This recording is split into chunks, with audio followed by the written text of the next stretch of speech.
JWL Sports, where we review all the best sports clips from around the world. If this is your first time checking out a video, please do consider subscribing. We are building an amazing community here, and I would absolutely love to see you part of it. We're watching a clip of First Take talking about the Dallas Cowboys and Dak's brother apparently calling out the Dallas Cowboys organization as a whole. I'm really curious to see what Stephen A has to say. Apparently he says, keep your mouth shut.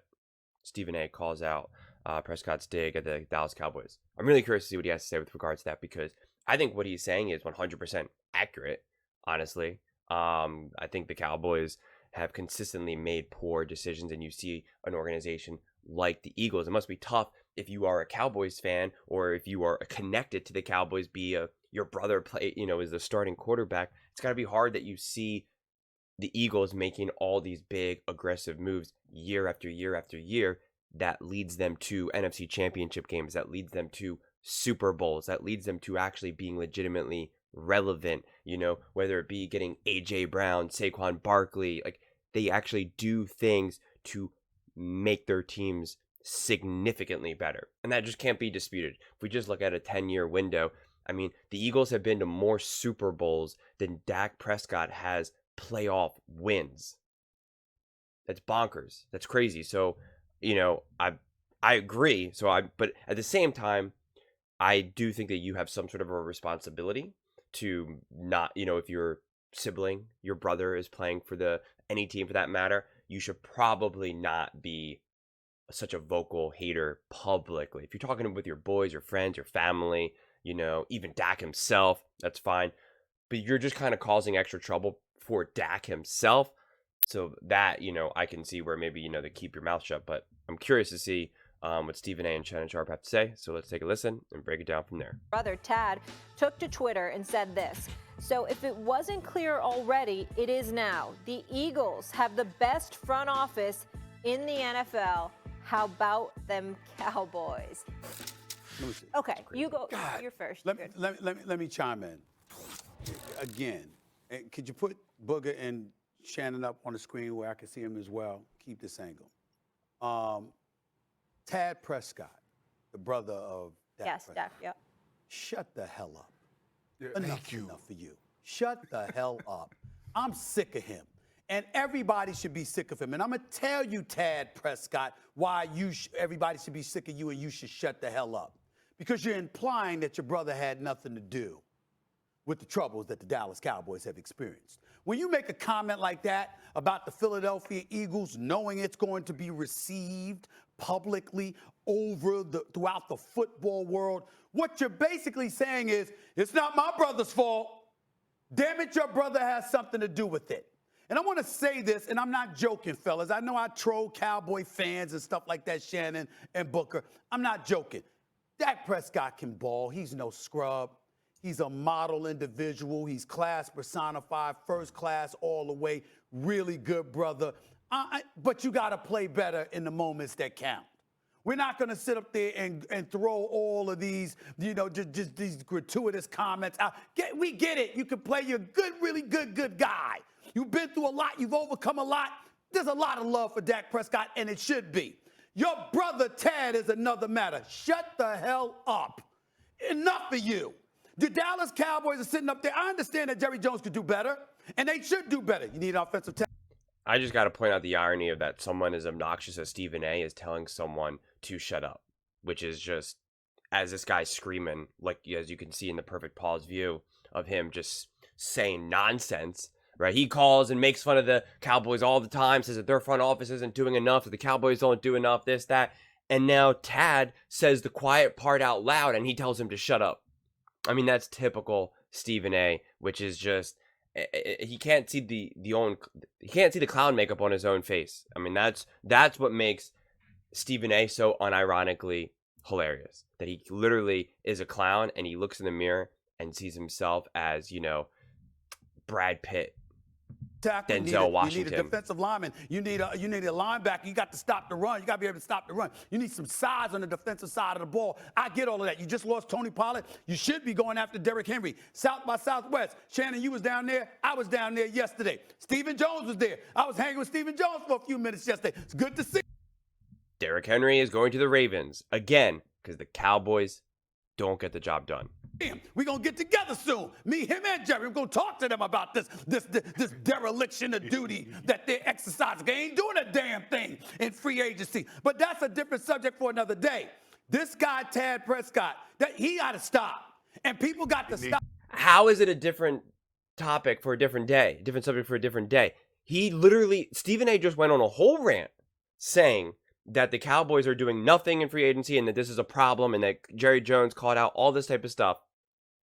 And now Dak Prescott, which again, I understand. I'm not even like thinking about any of the other comments that he's made in the past or any other issues that he might have brought on to the Cowboys or Dallas or Dak, whoever. I don't care about any of that. I'm focused on just this comment right now, okay, is 100% accurate. And again, I don't think that he should have said it out loud. I don't, I just think that's bad business. And I don't know his official formal relationship with Dak in terms of like how much money is Dak giving him in that regard, like how much does he live off of Dak's, massive money making talent, right? And I have to assume it's to some degree, right? I don't think that Tad is just, completely out there starving or just doing his own thing, nothing attached to Dak. So I would just say that that's bad business. But at the same time, I don't know. It feels to me that if he's going to make a statement like that he's got to have some sort of understanding with Dak. I mean, I don't know. It's so hard. You never know the way how brothers, interact with each other in that regard. But I just think the fact of the matter is like, I want to judge it based off of the statement itself and not who it's coming from. Whether you're on the left side of the political wing or the right side of the political wing,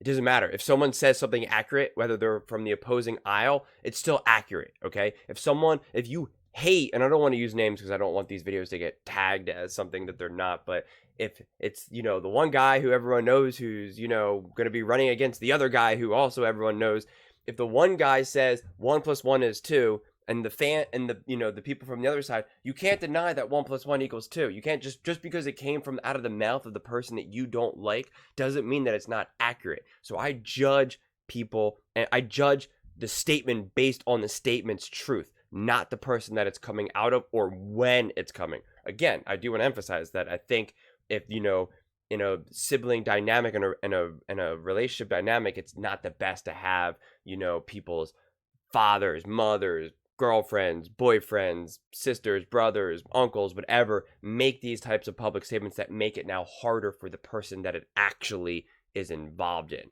Although it worked for OBJ, seriously, that's the whole reason why he has a Super Bowl ring. It's the only reason why he has a Super Bowl ring, because of similar things to this. But I think also if you're Tad, and again, I only know their relationship so well, like if he loves Dak and wants Dak to succeed so badly, it's hard. It's hard. It's like it's your family. You're watching this team not do enough. The Dallas Cowboys last season, this immediate past season, didn't do anything up into the trade deadline, and all other big teams made moves to improve. We see this again and again and again. The best teams consistently make key moves, key acquisitions, key trades, key signs, key draft picks.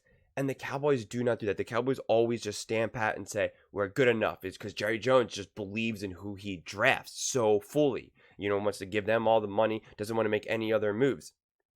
That's not good enough. It's not good enough. Again, the Eagles go out and get A.J. Brown, something that no one saw. That was a direct reason, one of the biggest reasons, if not the biggest reason, why the Eagles then went to the Super Bowl and lost by 3 points. So it matters. Making these acquisitions matter. Okay, this is what I said yesterday. Not only did the Rams go out and get Stafford, which was a big deal, but they went and got OBJ. They went and got Von Miller. That mattered. They would have not gotten or won the Super Bowl without those two players. It matters. Getting Tom Brady was not enough. He needed AB. He needed Gronk. It's not enough just to have Tom Brady. So why is it just enough to have Dak? And listen, I've called out Dak many times. I think Dak is, not necessarily good enough to get the job done, that he needs a lot of pieces around him. I agree. I like Dak from a personal standpoint and from off the field, and I respect him, but he is not that dog. He is Kirk Cousins, who's just a little bit cooler, honestly. And I would say that, but I think Dak's good enough to win with the right pieces and the right coaching around him. Like, I think Dak would have won the Super Bowl with the 49ers, honestly. So, but at the same time, I don't think Dak's able to carry a team. So yes, he does need help. He does need weapons. He does need support, just like virtually every single quarterback in the history of the NFL. So again, I don't think Tad is really saying anything so terrible here. So for him just to be like, keep your mouth shut, shut up, and all this type of stuff, I just think that's why. Stop him. Because when you're running and chirping like that, you are implying that your brother is a victim. He is not. They didn't throw the pick six. They didn't throw the interception before that. There wasn't numerous big-time moments over the course of his 8-year career as a starting quarterback for the Dallas Cowboys where the brother shows up in September, October, November, December, and then the minute January arrives, he drops like a cheap brick house. Stop.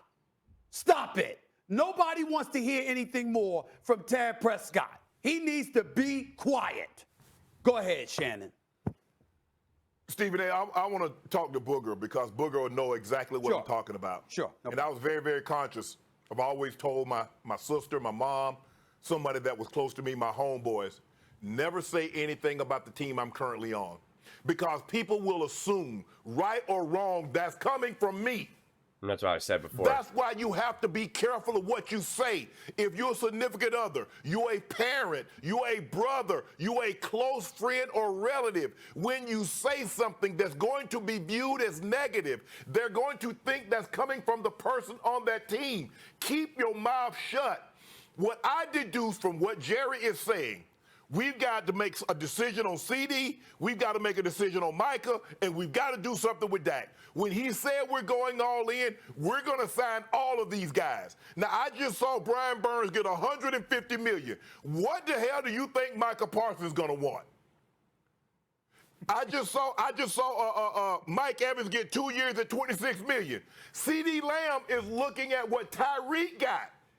He had 129, 130 catches. He's trying to get into the 30 mil. All these guys, C.D. Lamb, Justin Jefferson, and Jamar Chase, Boog, they're just waiting. Because once the one drop, the other one's going to say, I want $1 million, $5 million more than what he got, and so forth and so on. And Dak Prescott, he has a $59 million cap hit. He just watched Kirk Cousins get $180 million with $100 guaranteed, 50 at the time of signings. What the hell do you think Dak's going to want? Dak's looking to reset the market at $60 million a year. He's looking to get in excess of $200 million. He's looking at $300 million. He's looking at get 150 to 180 guaranteed. Now I'm starting to see, as I heard the video, what Jerry is talking about going all in. He said, I'm going all in on the guys that I got on my team. Jerry has really never, since the Deion Sanders, Jerry and the Cowboys aren't very big in free agency like they once were. But that's what I'm taking from that. But Tad, bro, you got to stop this because people are going to say that's Dak. He's doing Dak's bidding. Right, and that is the issue. Then that's what I was trying to say in the beginning of it sounds like sometimes it's coming from the player that you're just using the family member or friend as kind of to voice that he's getting it from. It's hard to not imagine Tad and Dak sitting on a couch talking, and Dak is the one that's like, yo man, the Eagles got the best front office, and Tad's like, oh yeah, and then he tweets it out. But I will say this, and I'm not saying that the Dallas Cowboys shouldn't sign all those players and give all those players that money, but again, what do winning franchises do? They keep the players that they need to keep, and they let go the ones that they need to let go of. The Kansas City Chiefs have now won 2 Super Bowls after letting go Tyreek Hill and not paying him all that money. Now, I believe that they should have kept Tyreek Hill and that the Chiefs would be better served with Tyreek Hill. Their lives would have been made a lot easier. But the Chiefs still did what needs to be done. They got rid of Juju, and they won. They still make their moves. So if the Cowboys aren't good enough right now with all those players, and you're not even paying them as much as they all individually deserve, Now you're going to be paying them astronomical. I mean, it seems like every single player is going to reset the market and get the highest ever in the history of each position. How are you going? What else are you going to do? How are you going to build a team? You can't. You are in trouble. And that's a difference between, you know, a younger, smarter, you know, wheeling and dealing, hyper intelligent GM like a Howie Roseman or whatever the guy's name is from the Chiefs and stuff like that, and an old school guy like Jerry. You know, that's the difference, because Jerry, and I have to assume that he's got, you know, his people around him, his, you know, his money wizards around him, but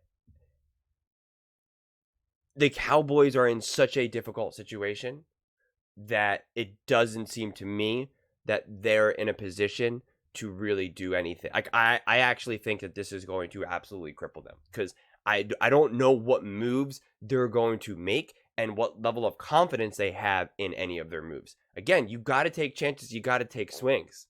You just do. And there were players and pieces that they could have gotten at certain various times, and they didn't do it. And so now you back yourself in the corner where if you do let go of like a CD Lamb, which I'm not saying you should, or, you know, Micah or anything like that, your team is just going to be even worse than it is now. And your team right now is not good enough. You got smoked, demolished, embarrassed at home by the Green Bay Packers. Okay, and the Packers are getting better, older, more mature, more experienced, and ready to go.